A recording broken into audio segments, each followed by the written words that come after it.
Orzo e frumento, perdite fino al 90% della produzione dopo la violenta grandinata che si è abbattuta nella Marca. Ieri pomeriggio gli agricoltori dicono ci aspetta un'estate da incubo. Non solo campi, case e auto diventate bersaglio dei proiettili di ghiaccio, telefonate continue nelle carrozzerie, anche qui si contano i danni. Condizioni gravissime per un 39enne scontratosi con un'auto mentre in sella lo scooter percorreva viale 4 novembre a Treviso. La passeggiata leghista per la sicurezza andata in scena ieri sera a Treviso senza coinvolgere Fratelli d'Italia mantiene alta la tensione. Il numero 1 provinciale dei Meroniani Borgia dice non siamo gelosi ma ricorda un'analoga situazione a parti invertite a Castelfranco. Il Comune di Treviso accoglie la sentenza della Consulta e apre ufficialmente la possibilità per le coppie omogenitoriali di registrare davanti all'ufficiale di Stato civile i loro figli. Ultimo giorno di attività dopo 70 anni per le scuole Pascoli di Santa Maria del Rovere a Treviso. I genitori attaccano, è stata lasciata morire. La preside dice non c'erano i numeri per tenerle aperte. Un uomo di poche parole ma di tante azioni solidali, commosso ricordo ai funerali di Angelo Pavanetto, il tabaccaio di Roncade, morto nella tragedia del trattorino tagliaerba. Mogliano, la riapertura di Piazza Caduti, pedonalizzato dopo 9 mesi di cantieri, sarà a step, primo passo il 17 giugno, ma fine definitiva dei cantieri a luglio. Una settimana esatta dalla trivetta degli Alpini a Conegliano, domani all'alba il suggestivo concerto organizzato dalle Pene Nere con il coro di Orsago dalla millenaria pieve di Rua di San Pietro di Feletto.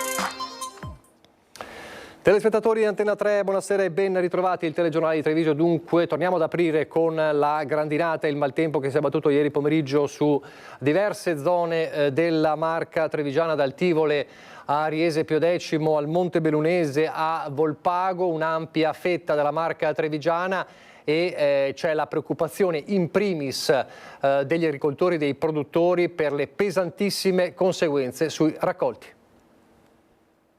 Purtroppo ci troviamo di fronte all'ennesimo evento catastrofale. In questo momento siamo proprio di fronte a una devastazione. Qui avevamo un mais alto 2 metri, il vento e la grandine, appunto con le dimensioni notevoli, hanno spezzato le piante e hanno reso un raccolto diciamo quasi irrecuperabile. Gli effetti della violenta grandinata che si è abbattuta tra Pedemontana e Castellana sono tutti racchiusi in queste immagini. Interi campi di mais rasi al suolo, piegati dalla furia del vento e da chicchi di ghiaccio grandi come palline da tennis.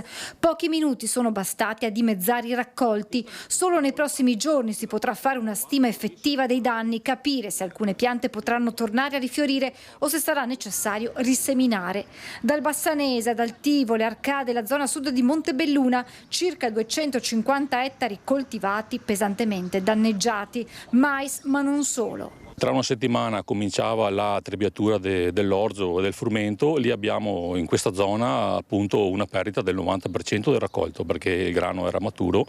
In questo campo di mais invece siamo a metà della levata, il raccolto è per agosto-settembre, però già qui possiamo quantificare una perdita di oltre il 50%. Le perdite nella produzione dei semi nativi ha ricadute anche sulla filiera zootecnica per l'alimentazione degli animali da carne e da latte. Mi sentivo anche prima con diverse stalle dove dicevano adesso che abbiamo appunto questi danni dobbiamo pensare per portare a casa qualcosa da mangiare per gli animali per il prossimo anno e dobbiamo pensare di riseminare e rifare ulteriormente le spese. Si è in tempo per farlo? Adesso in questo mese sì, sicuramente possiamo pensare che avremo una perdita sicuramente con una semina tardiva di un 10-15%. Non possiamo andare a sopperire la perdita che noi abbiamo con gli alimenti che vengono dall'estero. Il timore è che con l'estate alle porte questo possa essere solo il primo di altri eventi meteorologici estremi. E questi eventi climatici così devastanti non sono più limitati a zone ristrette, sono di ampia superficie.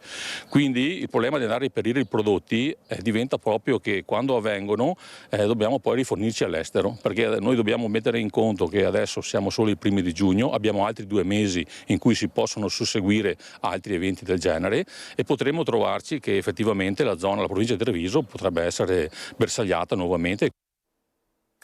Non solo i campi ovviamente, ma poi anche le case, le auto, i carrozzieri al lavoro fin da ieri pomeriggio. Violenta grandinata con delle palline da golf. Non ho mai visto una tempesta così. Disastro, tutto in un minuto. Qualcuno dice sembrava un bombardamento. Sì, sembrava proprio veniva giù sui tetti da morire. Paura anche. Tanta. Questi sono i chicchi che ha raccolto mio marito. Questa volta non ci ha risparmiati, l'anno scorso sì, ma quest'anno ci ha distrutti. Tanto vento, tanta pioggia e avevamo tutto paura. Da Guarda di Montebelluna a Riese Pio X, passando per Altivole, i racconti dei residenti sono i medesimi. Prima la paura, poi la devastazione. Questo ha lasciato dietro di sé la violenta grandinata che si è abbattuta tra Pedemontana e Castellana. All'indomani si puliscono giardini e marciapiedi, si raccolgono foglie e rami, quello che il vento e la grandine hanno spazzato via. Quante carriole ha riempito, signore? 5. Qua, solo qua.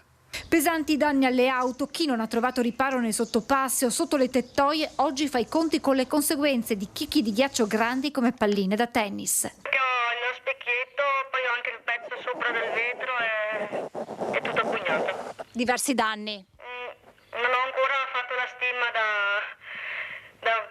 sì, però penso siano parecchi. In queste ore diverse le richieste di intervento alle carrozzerie. Alcune telefonate sì, e dopo visionate solo una per il momento, ci stiamo aspettando che passino di qua. Che danni hanno riportato?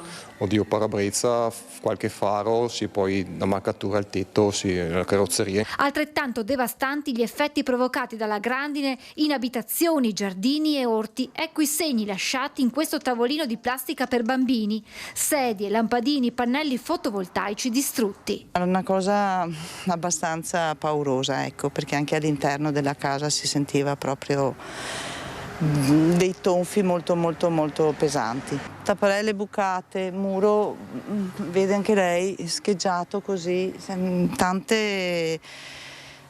Ma poi c'è il male che si sta nel vedere queste cose. Qua era alta fino alla muretta. Ha distrutto vari lampioni, alberi. Vi ha ricordato un altro brutto episodio? Sì, la tromba d'aria che c'è stata nel 2006. Le strade erano piene di foglie, grandine, gli accumuli sui lati, avevamo anche giù sul garage 10 centimetri di grandine, naturalmente i serramenti.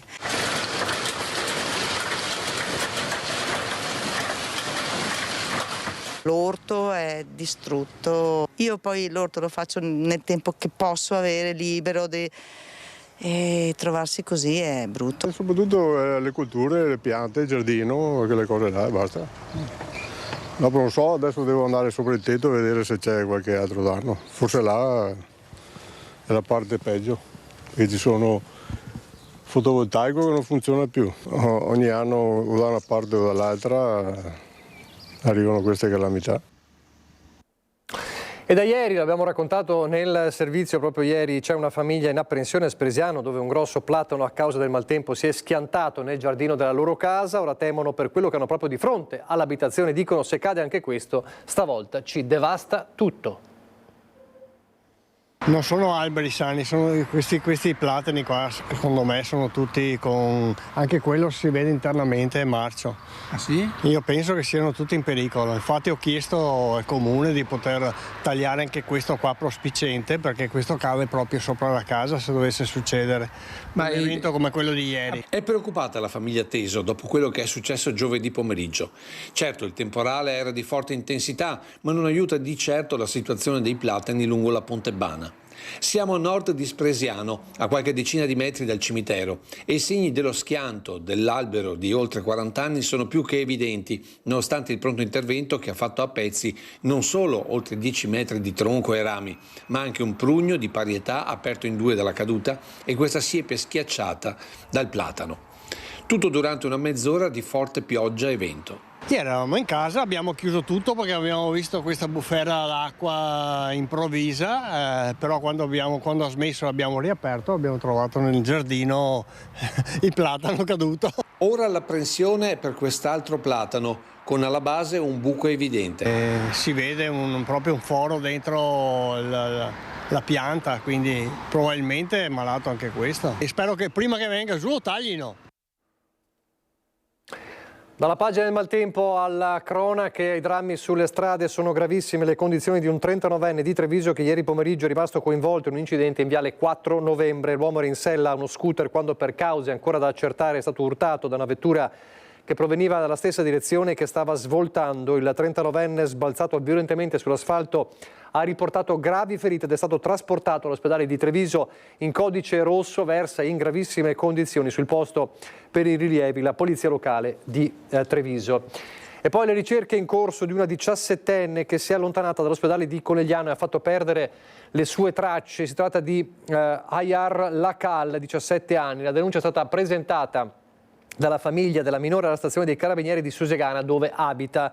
Immediate le ricerche, alta circa 1,57 m, di corporatura normale e occhi neri. Al momento dell'allontanamento indossava una maglietta bianca a maniche lunghe e pantaloni di una tuta di color grigio. Chiunque ha visti la ragazza, la vediamo in foto, o possa riferire informazioni utili ai fini delle ricerche attualmente in corso, è ovviamente pregato di contattare il 112.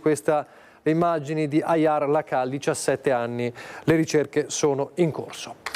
Andiamo a Treviso adesso, andiamo a Treviso. Questa mattina nella prima edizione abbiamo visto il racconto di Elena Dal Forno della passeggiata leghista ieri sera per la sicurezza, una passeggiata leghista che non ha visti coinvolti gli alleati di Fratelli d'Italia, ovviamente un'iniziativa che non passa inosservata, non è passata inosservata e che mantiene un po', diciamo, la tensione palpabile tra le due compagini nella maggioranza di Treviso. Sappiamo che non c'è ancora una ricomposizione della frattura e oggi la reazione di Fratelli d'Italia è affidata al coordinatore, presidente provinciale di Fratelli d'Italia, Claudio Borgia, che cerca di fare il pontiere ma puntualizza ricordando un episodio recente.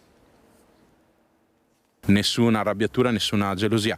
Ci tengo anche a ricordare che proprio qualche mese fa il circolo di Fratelli d'Italia di Castelfranco Veneto, in quel caso, aveva fatto un presidio di sicurezza in città e aveva proposto appunto delle camminate per la sicurezza in giro per la città. In quel caso ricordo che il sindaco Marcon non aveva molto apprezzato. Commenta così Claudio Borgia, presidente provinciale di Fratelli d'Italia, la passeggiata per la sicurezza promossa dal gruppo consigliare della Lega. Non c'è gelosia quindi, anche se la tensione tra i due gruppi di maggioranza a Treviso resta palpabile. Nessuno dei consiglieri comunali del gruppo di Fratelli d'Italia vuole infatti rilasciare altre dichiarazioni. Sui social si rincorrono però le critiche all'iniziativa leghista. Che qualche sassolino nelle scarpe ci sia pare evidente, anche se è lo stesso Borgia poi a fare da pompiere, anzi da pontiere, come dice lui, per il bene del centrodestra unito, ricordando come il tema della sicurezza del quadrante della stazione sia sempre stato al centro del dibattito. Non siamo gelosi, anzi tutti i partiti possono mettere in campo le azioni che ritengono, anzi siamo contenti e felici che anche su questo tema e soprattutto sulla zona di Via Roma la Lega abbia fatto questa passeggiata. Ricordo che già qualche mese fa, qualche anno fa, Fratelli d'Italia aveva posto l'attenzione proprio sul quadrante di Via Roma e sul tema della sicurezza. Allora qualcuno diceva insomma che creavamo allarmismo, invece oggi poi i fatti ci danno ragione. Borgia ribadisce comunque che rimanere uniti ora e alle prossime regionali sarà la carta vincente, anche se le vedute sui singoli temi possono essere differenti. Questo non cambia il fatto che noi dobbiamo cercare tutti insieme di lavorare. Ricordo che il centrodestra unito vince, il centrodestra unito risolve i problemi della gente, i cittadini ci riconoscono il buon governo del centrodestra, ci riconoscono unità, ci votano per questo, dobbiamo tutti, come dire, salvaguardare questa unità. Io lavoro sempre per questo, è ovvio però che devo fare gli interessi di Fratelli d'Italia, lo dico sempre, devo fare gli interessi delle proposte politiche di Fratelli d'Italia e devo tutelare i consiglieri comunali. E lunedì 9 giugno il coordinamento di Fratelli d'Italia Treviso organizza al Foghero un incontro pubblico ad ingresso libero e gratuito dal titolo Sicurezza è libertà, dove interverranno l'onorevole Sara Cheleni, l'avvocato penalista Fabio Crea, il senatore Luca De Carlo, oltre allo stesso Borgia e a Marina Bonotto, coordinatore del Circolo di Fratelli d'Italia. Insomma, Fratelli d'Italia rilancia con questa serata sulla sicurezza, quindi diciamo l'elemento, insomma il percorso, il duello a distanza resta, nonostante le parole diciamo di pace di Claudio Borgia, e poi c'è il Partito Democratico, c'è l'opposizione che invece attaccano, dicono la passeggiata leghista è stata una passerella di propaganda inutile. Diciamo che della Marcord ce ne facciamo poco, hanno tolto le panchine, adesso tornano a fare le ronde, i trevigiani attendono risposte, non propaganda. La sicurezza è un tema serio, non un'occasione di passerelle propagandistiche, così recita anche il comunicato del Partito Democratico, che non le manda certo a dire dopo l'iniziativa leghista sulla passeggiata nel quadrante della stazione, da poco dichiarato zona rossa. Un'iniziativa che non solo appare del tutto inutile ai fini della sicurezza reale, ma che evidenzia anche le fratture interne alla maggioranza. Fratelli d'Italia, alleati di governo, non sono stati nemmeno coinvolti. Una mossa che più che a un'azione amministrativa fa pensare a una sceneggiatura da Fratelli Coltelli, prosegue il capogruppo Stefano Pelloni, a cui fa eco la consigliera Carlotta Bazza. Là non basta camminare, dice, bisogna correre per recuperare anni di immobilismo. In quella zona servono riqualificazioni, eventi culturali, impianti sportivi, presidi sociali. Ma questo richiede tempo, competenza e visione. Invece abbiamo visto solo una processione elettorale che dimostra ancora una volta come questa amministrazione non sappia da dove cominciare. E anche Luigi Calesso rimarca l'inutilità della passeggiata. Come se andandosene in giro mezz'ora una volta in un quartiere della città potessero affrontare o addirittura risolvere i problemi. Noi non abbiamo bisogno, e i cittadini non hanno bisogno delle passeggiate di propaganda, hanno bisogno di interventi incisivi. E sabato nel tardo pomeriggio le opposizioni rilanciano la loro passeggiata per la sicurezza e per la pace a Treviso. E poi c'è sullo sfondo di quello che accade un po' tra Lega e Fratelli d'Italia, ovviamente, inevitabilmente c'è la questione delle regionali, è stato più volte sollevata come questione, e c'è un elemento importante da ieri, quello spiraglio aperto da Fratelli d'Italia a livello nazionale per lo sblocco del terzo mandato, che rimette un po' le carte in tavola. Ieri abbiamo sentito le parole di Zaia da Roma, ma poi c'è l'attacco del PD oggi, e sentiamo anche cosa dicono gli stessi vertici regionali di Fratelli d'Italia. È incredibile che a pochi mesi dalle elezioni regionali si continui a parlare del terzo mandato e della poltrona di Zaia. È incredibile che ancora una volta la politica del Veneto sia ridotta a poltrone e a spartizioni, mentre le famiglie, i cittadini, le imprese attendono risposte sulla sanità, sul caro energia, sul lavoro. Lo definisce teatro indecoroso il segretario regionale dei Dem, e sul palco per il Partito Democratico c'è solo una compagnia di attori, quella del centrodestra, perché lo spiraglio sul terzo mandato aperto da Fratelli d'Italia con un big nazionale come Giovanni Donzelli rimette indubbiamente le carte in tavola.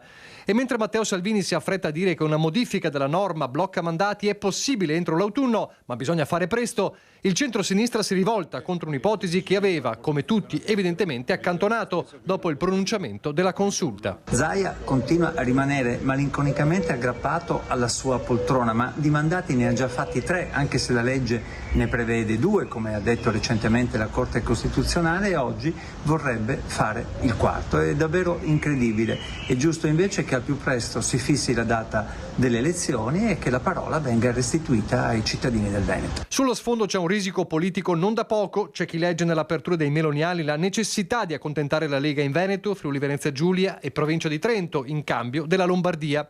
È evidente, prosegue Martella, che dietro queste incredibili manovre c'è solo il tentativo di prendere tempo e nascondere le profonde divisioni interne, prolungando trattative e accordi di potere. Del resto qualcuno poi dovrebbe spiegare ai meloniani veneti, rampa di lancio da mesi, il motivo di dover fare un passo indietro. Il numero 1 regionale Luca De Carlo resta ecumenico, ma sottolinea, ora si sta soltanto discutendo. Che i partiti, soprattutto quello di maggioranza, si interroghi su un tema così importante come quello del terzo mandato è nella natura delle cose. Discuteremo, metteremo sul piatto i pro e i contro di un'eventuale scelta, ma il tutto nella più ampia naturalezza e soprattutto nella consapevolezza di che ciò che stiamo facendo lo facciamo solo ed esclusivamente nell'interesse dei cittadini. Ma che i freni ci siano lo dimostra anche il poco entusiasmo, per non dire altro, degli azzurri di Forza Italia in Veneto.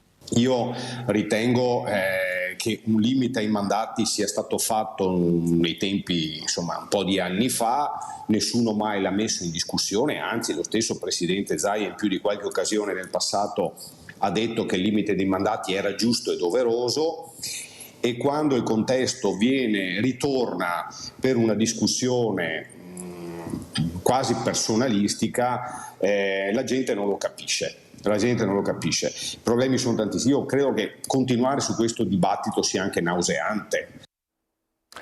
Torniamo a Treviso, il Comune di Treviso che accoglie la sentenza della Corte Costituzionale e apre ufficialmente la possibilità per le coppie omogenitoriali di registrare davanti all'ufficio ufficiale di Stato civile i loro figli, vedendo riconosciuti dunque entrambi i genitori, sia la madre biologica, l'unica finora presente nel documento di identità, sia la compagna, cioè la madre non partoriente. A renderlo noto l'avvocata Valentina Pizzol, che segue 3 coppie in attesa di riconoscimento e che in passato avevano sempre ricevuto un no. Ora il pronunciamento della Corte Costituzionale ha portato l'ente trevigiano ad adeguarsi, aprendo quindi la registrazione di entrambe le madri, biologica e di intenzione, nell'atto di nascita. Lo ha comunicato lo stesso ufficiale di Stato civile in risposta alla richiesta di informazioni inviata con PEC da parte della stessa avvocata Pizzoli. Il Comune mi ha quindi formalmente risposto che procederà subito alla formazione degli atti di nascita e ai riconoscimenti successivi, ha fatto sapere l'avvocata, ottemperando a quanto dice la Corte Costituzionale in tema di coppie omogenitoriali. E intanto, a proposito di figli, dopo 70 anni di attività pubblica sul territorio, oggi c'è stato il malinconico ultimo giorno per le elementari Pascoli. Siamo sempre a Treviso, siamo a Santa Maria del Rovere, una chiusura però tra le polemiche.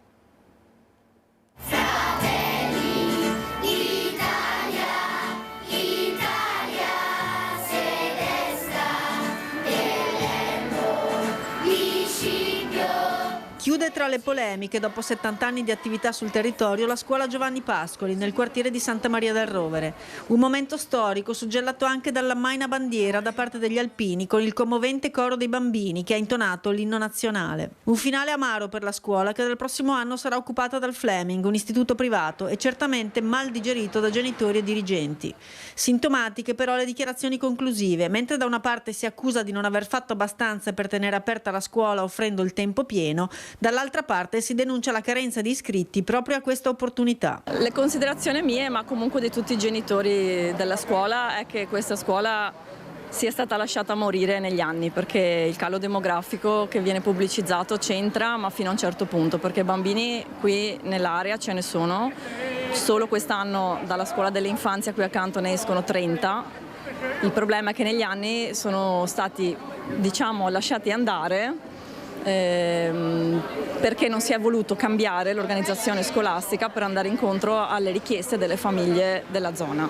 Le famiglie della zona, come le famiglie praticamente di tutta Italia, chiedevano che la scuola diventasse una scuola a tempo pieno, perché nell'anno 2025 le scuole di base dovrebbero essere tutte a tempo pieno, visto che i genitori per forza di cose devono lavorare entrambi quasi sempre. La replica della dirigente dell'Istituto Comprensivo Martini, Luana Scarfì, è però perentorio e chiude la discussione senza nessuna possibilità, sottolineando anche che la scuola ha risentito del tema dell'immigrazione. Anche sulla questione, per esempio, a tempo pieno, che potevamo attivarla in qualsiasi momento, non siamo riusciti a raggiungere un numero minimo, 9, in tutto il plesso. I bambini il prossimo anno andranno alle Masaccio, con dispendio di tempi e modi, aumento del traffico per accompagnarli e riprenderli ogni giorno, anche se forse verrà loro offerto un pulmino.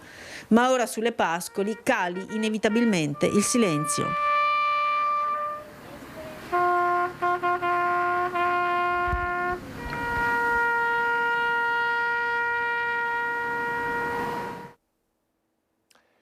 E adesso c'è la pubblicità, ma restate con noi perché parleremo di un'operazione della Guardia di Finanza sul bonus facciate, vedremo la commozione di Roncade per salutare Angelo Pavanetto e poi parleremo del cronoprogramma della riapertura di Piazza Caduti a Mogliano. Insomma, c'è ancora tantissimo da vedere nel nostro telegiornale subito dopo la pubblicità.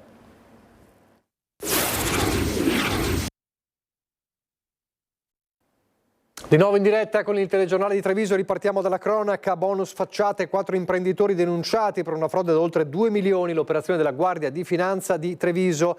Gli uomini delle Fiamme Gialle hanno scoperto un'impresa edile con sede nella Marca, accusate di aver illecitamente ottenuto crediti d'imposta per 2,2 milioni di euro derivanti dal bonus facciate, che è l'agevolazione introdotta dalla legge di bilancio 2020 che permetteva di accedere a una detrazione fiscale del 50% per i lavori di ristrutturazione all'esterno degli edifici. Lavori di ristrutturazione nelle case di 24 persone residenti in tutta Italia è all'oscuro di essere state utilizzate dall'azienda trevigiana per ottenere i contributi del bonus. 4, dicevamo, gli imprenditori indagati, un italiano e 3 stranieri, tutti titolari di altrettante imprese nel settore edile.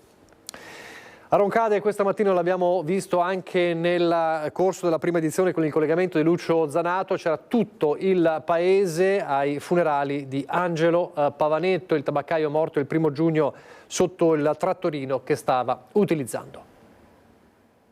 Angelo ha sempre vissuto, non senza testardaggine, l'essere per gli altri. E tutta Roncade era presente dentro e fuori alla chiesa arcipretale per dare l'ultimo saluto al loro tabaccaio, che aveva un sorriso per tutti. Perché Angelo Pavanetto, 59 anni, morto schiacciato dal suo trattorino rasaerbe il 1° giugno, era uno dei volti della comunità. Un uomo di poche parole e tanta sostanza, capace di mettere le necessità degli altri al primo posto e senza tanta retorica. Naturalmente portato ad entrare in empatia con gli altri e a precedere le loro richieste. Un uomo che i libri sapienziali della Bibbia, di cui ne abbiamo sentito un brano prima, definiscono semplicemente giusto. A salutarlo per l'ultima volta, oltre al sindaco Marco Donadel, anche le ex prime cittadine Pieranna Zottarelli e Simonetta Rubinato, ma soprattutto chi l'ha conosciuto dietro ma anche davanti alla sua tabaccheria di via Roma, o lo ricordava quando da più giovane gestiva la trattoria con la mamma ad Algisa. Ed è questa l'eredità che Angelo Pavanetto lascia a tutta Roncade. Angelo sta in questo momento superando il limite della morte ed è entrato nella vita piena. Ci ha lasciato in eredità la cosa più preziosa per esseri umani, la capacità di creare relazioni. Coltiviamola questa eredità il più possibile. Una testimonianza di vita che per primi porteranno avanti i suoi nipoti. Tutti ti descrivono come una persona buona, un gran lavoratore e sempre pronto ad aiutare, ma tu sei sempre stato molto di più, soprattutto per noi. Sei sempre stato un punto di riferimento su cui sapevamo di poter contare. Con il tuo modo semplice e discreto sapevi ascoltarci e supportarci, dandoci i giusti consigli. Ciao zio Angelo, grazie di tutto. Continua ad essere sempre una spalla su cui contare anche da lassù. Salutaci i nonni e lo zio Mario. E metti sulla moca che c'è ancora l'ultimo caffè da prendere assieme. I tuoi nipoti per sempre.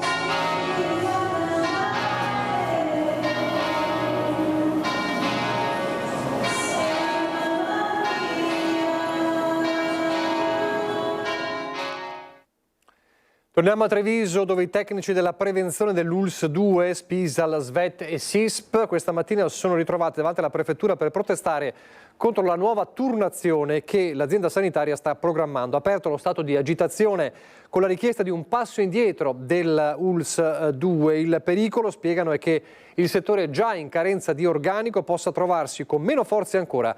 Sentiamo le parole di Sara Tommasin della segreteria provinciale della funzione pubblica CGIL di Treviso.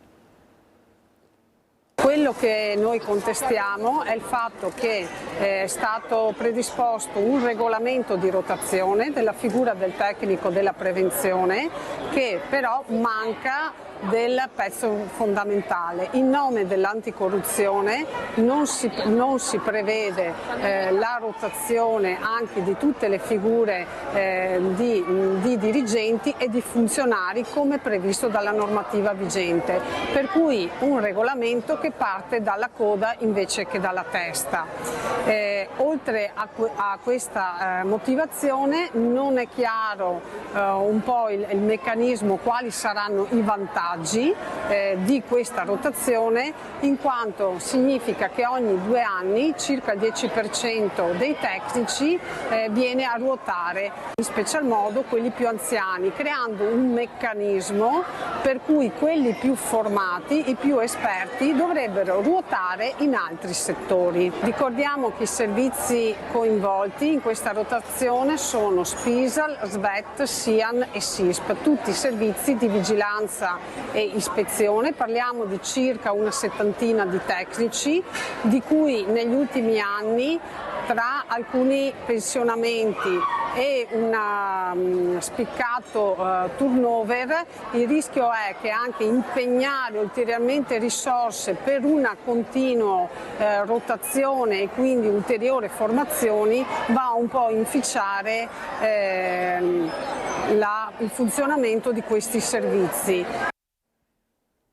Adesso a Mogliano, dove si intravede ormai, si comincia a intravedere la fine dei lavori della riapertura, per la riapertura della piazza, attesissima piazza pedonalizzata di Mogliano dopo 9 mesi di cantieri. Il cronoprogramma è di una riapertura a step carico di eventi, il primo 17 giugno, ma la fine dei cantieri sarà di fatto poi a luglio. Sentiamo. Finalmente una piazza che viene restituita ai cittadini, una piazza accessibile a tutti perché priva di barriere architettoniche, ma soprattutto priva delle auto che prima la tagliavano sostanzialmente in due.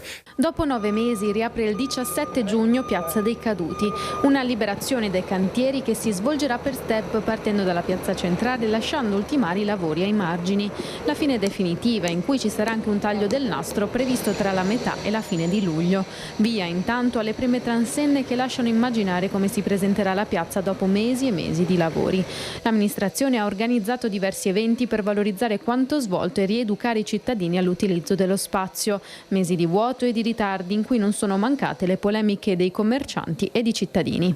Sono lavori che erano assolutamente necessari.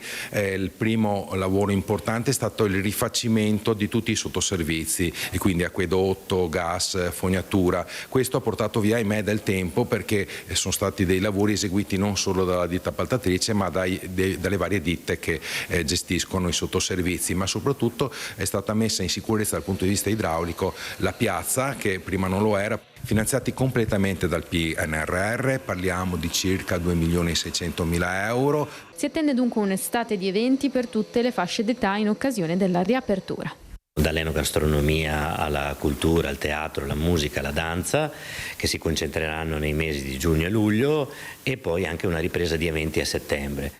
La Notte Bianca, che è un evento che si terrà il 21 giugno, che guarderà oltre a quello che è il confine della piazza, ma cercherà di inglobare nei percorsi dell'intrattenimento, di tutte le attività che si svolgeranno, anche le aree leggermente periferiche.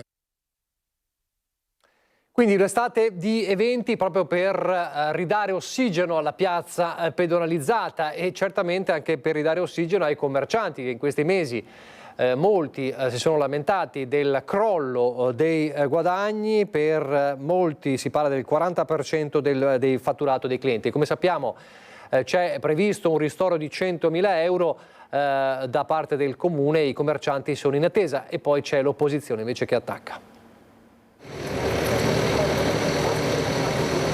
Siamo al 40% in meno rispetto al nostro fatturato. Siamo tutti uniti nel dire che in questi mesi abbiamo dovuto con le nostre forze andare avanti, perché sennò sarebbe stata ancora più dura. A circa una settimana dalla riapertura della piazza, a cui seguiranno eventi che porteranno la comunità a ripopolare il centro cittadino, i commercianti fanno un bilancio di quello che sono stati questi mesi. Tra rabbia e fatica c'è stato da rimboccarsi le maniche per non chiudere, dato lo scarso afflusso di gente. Disagio enorme che fa perdere proprio lo spirito per venire a lavorare, non c'è più movimento, tutti i nostri clienti si sono persi. Abbiamo tenuto duro, insomma, perché sapevamo che comunque una fine dei lavori arrivava e adesso vedo che finalmente, insomma, possiamo essere fiduciosi. Rispetto ai danni che abbiamo subito, recuperare tutto sarà molto difficile, però siamo comunque speranzosi di recuperare parte del danno che abbiamo subito. Dall'amministrazione negli scorsi mesi erano stati promessi dei ristori per un ammontare complessivo di 100.000 euro già stati previsti nella variazione di bilancio. Il sindaco fa sapere che è in corso il calcolo delle perdite per capire come gestirne la divisione tra i commercianti. Quelli stiamo ancora in attesa di capire quale può essere la soluzione migliore per averli. Non vedo comunque un prendere in mano sul serio questa situazione, venire anche qua proprio dentro il negozio, anche da parte del sindaco, comunque dell'assessore, venire qua a dire: ragazzi, datemi i dati che in base a quello vediamo un risarcimento. Attacca l'opposizione. I ristori, se mai arriveranno, saranno pochi e saranno tardivi. Noi quello che chiediamo in maniera forte e chiara è un vero piano di rilancio del centro, che non passi solo per quella che è la costruzione di eventi, ma passi anche per un rilancio in termini di promozione, in termini di brand e soprattutto anche in termini di servizi.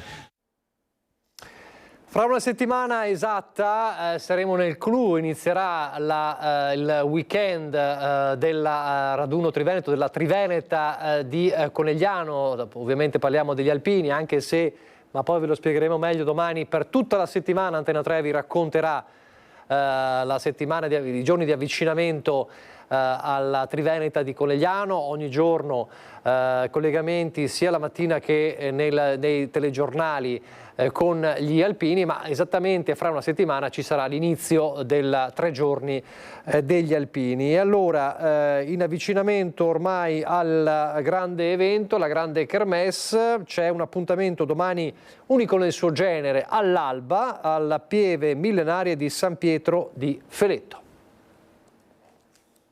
Una regina de San Matteo la vuole l'acqua dentro suo castello, ma che la porta il capitano, quel che comanda la città del Giano. L'appuntamento per tutti domani mattina, sabato, quindi alle ore 6 a San Pietro di Feletto, in fianco alla Pieve Millenaria di San Pietro. È il terzo appuntamento nella lunga marcia di avvicinamento al raduno Triveneto degli Alpini dal 13 al 15 giugno a Conegliano. Un'alba in musica con le voci del coro di Orsago, in quella scenografia naturale che è il Fellettano. Certo, l'orario è sicuramente impegnativo, ma chi ha già visto lo spettacolo dell'alba tra le colline UNESCO racconta di una meraviglia della natura. Essa è accompagnata da canti alpini e popolari, accanto alla Pieve Millenaria si preannuncia un evento unico nel suo genere. Un concerto, ma soprattutto un'area dove tutti sono i benvenuti dagli alpini. È aperta a tutti, sia alpini che civili, a tutti quanti, anzi approfittiamo dell'occasione per invitare tutti. Il concerto sarà prestino all'alba, appunto alle 6 di mattina, perché a giugno alle 6 di mattina l'alba ormai è già avviata e quindi vi aspettiamo. Al termine ci sarà anche la visita guidata alla Pieve Millenaria, ma soprattutto la proverbiale accoglienza alpina. Visto che le associazioni storiche del comune ci hanno messo a disposizione 2 guide esperte che faranno appunto l'illustrazione della Pieve, della storia e delle immagini della Pieve con tutti i suoi affreschi e tutta la struttura che ha già più di 1000 anni. Alla fine seguirà come da prassi alpina il rinfresco. Inutile dire che Lucio Zanato sarà lì all'alba e quindi poi già nella prima edizione ci racconterà come sarà andato questo suggestivo concerto che dovrebbe essere baciato da un tempo mite. Lo chiediamo per conferma al generale Iannicelli. Un impulso di aria fresca ieri pomeriggio, ieri sera, si è scontrato con aria più calda in pianura e ha dato vita a una cella temporalesca i cui effetti sono stati evidenti. Purtroppo le zone pedemontane, naturalmente sui rilievi, sono zone a rischio quando c'è molto riscaldamento. Come evidente dalla carta del tempo, l'anticiclone delle Azzorre si estende con più decisione verso di noi, questo farà migliorare la situazione e farà attenuare le possibilità di afflusso di aria più fresca, più stabile a nord. Faccio notare però a breve scadenza, ancora è segnalata questa linea di colore, vedete, rossa e blu, ci indica che ancora c'è una piccola possibilità di qualche piccola infiltrazione di aria instabile, la situazione però tende nettamente a migliorare. Quindi un fine settimana tutto sommato discreto, all'insegna del cielo sereno, poco nuvoloso. Per poco nuvoloso intendiamo il pomeriggio con attività di cumuli, ripeto il caldo aumenta, che potranno dar vita ancora a qualche fenomeno, soprattutto sui rilievi a ridosso degli stessi. Per lunedì e poi per il proseguo rimangono le stesse caratteristiche. I venti intanto saranno deboli con qualche rinforzo di direzione variabile, le temperature minime sempre al di sotto, diciamo tra i 18 e i 19 gradi, per i valori massimi tendono ad aumentare, quindi 29-30 gradi fine settimana, poi a metà della prossima settimana raggiungeremo anche i 32-33 gradi.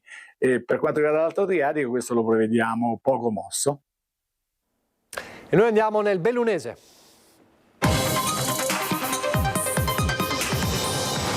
Con un'operazione, un blitz importante dei carabinieri del nucleo ispettorato del lavoro che ha portato una pioggia di sanzioni in tutta la provincia di Belluno, cantieri insicuri, aziende irregolari, lavoratori senza adeguata formazione. Mancanza di dispositivi di sicurezza nei cantieri, lavoratori senza formazione obbligatoria, aziende prive di documenti fondamentali per la tutela della salute. È questo il quadro che emerge dagli ultimi controlli messi a segno dai carabinieri del nucleo ispettorato del lavoro di Belluno con il supporto delle stazioni dell'Arma sul territorio. 5 le aziende finite sotto sanzione, un'impresa edile, un panificio, un centro estetico, un bar e un supermercato. L'elenco delle violazioni è lungo e preoccupante. Ponteggi senza parapetti, con rischio di caduta dall'alto, assenza del documento di valutazione dei rischi, mancata nomina del responsabile del servizio di prevenzione e protezione, nessun preposto alla sicurezza, dipendenti non formati. In un cantiere del centro Cadore la situazione era così grave da far scattare il provvedimento di sospensione immediata dell'attività. Le ispezioni hanno toccato anche Falcade, Feltre, Lozzo di Cadore e Sedico, con un bilancio pesante. Le sanzioni e le ammende ammontano a circa 60.000 euro. L'obiettivo dell'attività ispettiva è chiaro: rafforzare i controlli, garantire la sicurezza dei lavoratori e mettere un freno a ogni forma di negligenza o sfruttamento. E le verifiche continueranno senza sconti anche nei prossimi giorni. 2 fogli di via obbligatori sono stati emessi invece dal questore di Belluno nei confronti di una coppia di ladri trasfertisti, un uomo e una donna di nazionalità italiana residenti a Mestre, fermati per un controllo in città dall'equipaggio della squadra volante. Alla vista della volante la donna si era affrettata a lanciare dal finestrino un portafogli che poi è risultato provento di furto. Portati in questura per gli accertamenti, i 2 con precedenti di furto in ospedale e nelle scuole sono stati indagati per ricettazione. Il portafoglio è stato recuperato e restituito alla legittima proprietaria. A Belluno sempre, al Parco Basilisco e al Parco di Nogaré, atti vandalici che hanno danneggiato diverse strutture ludiche dedicate ai bambini. La denuncia arriva dall'assessora ai parchi Lorenza De Kunovic, che esprime amarezza e ferma condanna per gli episodi che colpiscono il patrimonio comunale e ledono il diritto dei bambini di godere di spazi sicuri e accoglienti. Giochi rotti o imbrattati o resi pericolosi in totale disprezzo per il bene comune rappresentano una ferita aperta per la nostra comunità, scrive De Kunovic, che ha già predisposto sopralluoghi tecnici per predisporre interventi di ripristino. Intanto, con la collaborazione della polizia locale si sta valutando il rafforzamento delle misure di controllo anche attraverso l'installazione di nuove telecamere. All'ospedale di Feltre è stato presentato il progetto C'è da fare Safe Teen, rivolto agli adolescenti che vivono situazioni di grave disagio psichico e alle loro famiglie. Ospite d'onore un volto molto noto della televisione. Un aiuto concreto per gli adolescenti che attraversano momenti di grande fragilità psicologica è l'obiettivo del progetto C'è da fare Safe Teen, che l'Ulse Dolomiti è pronta ad avviare con il sostegno concreto dell'associazione fondata da Paolo Chesisoglu C'è da fare, che l'ha già lanciato e sperimentato con successo al Niguarda di Milano. Questo è il terzo progetto che avviamo, è una provincia che a noi ha dato molto e quindi siamo contenti in qualche modo di restituire quello che ci è stato dato. C'è stata sempre grande attenzione a quelli che erano i nostri temi, l'ambito dei ragazzi adolescenti. All'ospedale di Feltre l'incontro con l'associazione C'è da fare, nata 3 anni fa per prendere per mano le fragilità dei ragazzi, riavvicinandoli man mano alla vita e alla quotidianità. Per Safe Teen C'è da fare, con il sostegno generoso di Clivet, è riuscita a mettere a disposizione dell'Uls 1 60.000 euro. Abbiamo visto come il poter parlare di alcuni temi, di parlarne anche in maniera molto semplice, che non significa superficiale, poi porta anche i privati, speriamo magari anche le istituzioni, ad avvicinarsi a un tema a noi molto caro e a poter fare la differenza, quindi in questo modo di poter poi esportare questo format di presa in carico ambulatoriale ad alta intensità magari in un maggior numero di territori. Concretamente il progetto sarà declinato con l'attivazione di interventi ambulatoriali ad alta intensità per 10 adolescenti tra i 12 e i 17 anni, una goccia nel mare rispetto ai bisogni emersi nel post-pandemia, detonatore di sintomatologie che serpeggiavano da tempo silenti fra i giovani. Proporremo loro e alle loro famiglie questo percorso ad alta intensità, che è proprio un percorso intensivo multidisciplinare che prevederà almeno un intervento di psicoterapia alla settimana per il ragazzo, degli incontri con la famiglia perlomeno mensile, e cercando di coinvolgere un po' tutto quello che è il contesto di vita del ragazzo, nella speranza che questo lo aiuti a uscire dalla situazione di disagio e malessere in cui si trova. Un primo passo per quanto riguarda appunto una progettualità rivolta all'alta intensità di cura nei confronti appunto di fragilità molto complesse, molto articolate, che deve essere appunto sviluppato e deve avere la sua continuità nel tempo. Un modello integrato che punta sulla prossimità e la continuità delle cure, perché quando si parla di salute mentale c'è davvero tanto da fare. È una questione spesso al centro dei dibattiti, però la politica ancora non se ne sta occupando, ma come dicevo prima ci sono alcune cose che anche la politica può cambiare, alcune leggi, alcune norme, e sono sicuro che il dialogo con loro potrà essere foriero di nuove cose positive. Azione collettiva per concorrenza sleale contro Booking.com, la nuova iniziativa di Federalberghi Belluno che aderisce all'azione legale collettiva paneuropea sostenuta dalla Federazione Nazionale degli Albergatori contro la piattaforma che ha posto gli hotel italiani in una posizione di notevole svantaggio, impedendo in taluni casi alle attività alberghiere di offrire prezzi o disponibilità migliori sui propri siti web. Dalle stime, spiega Walter De Cassan, presidente di Federalberghi Belluno, gli hotel possono avere diritto a recuperare una parte cospicua delle commissioni pagate a Booking.com nel periodo che va dal 2004 al 2024, oltre agli interessi. Siamo davvero in chiusura e quindi è tutto per questa edizione dei nostri telegiornali. Vi lascio al meteo come sempre, arrivederci.